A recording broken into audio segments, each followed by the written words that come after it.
Đây là hai thằng ất nhà tôi và màn biểu diễn chuẩn bị bắt đầu. Chưa, đi ra ngoài kia mới biểu diễn nè.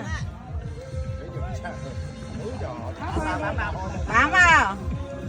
Chú cho lắc hết cỡ à? Xem thằng nào vắt lưỡi chưa? Ra hết mì Quảng rồi.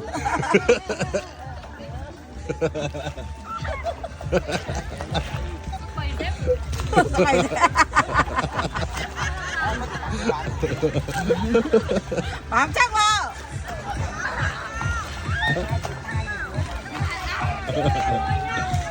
Kìa, quay nó quay như kia cơ mà. Quay nhẹ hay quay nặng? Chú cứ quay nặng lên. Quay nặng lên. Bao giờ bác xin thì thôi.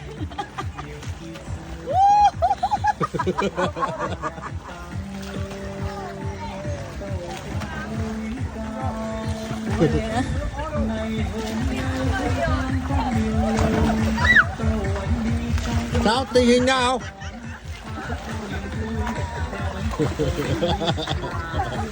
Im rồi, im hết rồi.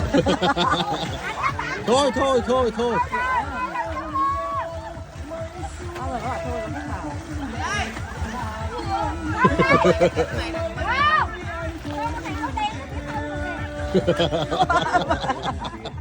thằng này kém đấy. Vừa mới lên rất đều rồi. Chán đời.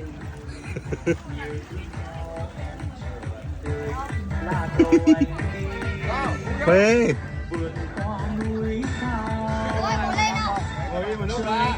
Có hai mấy con kìa. Có hai mấy con kìa. Mít lên nào.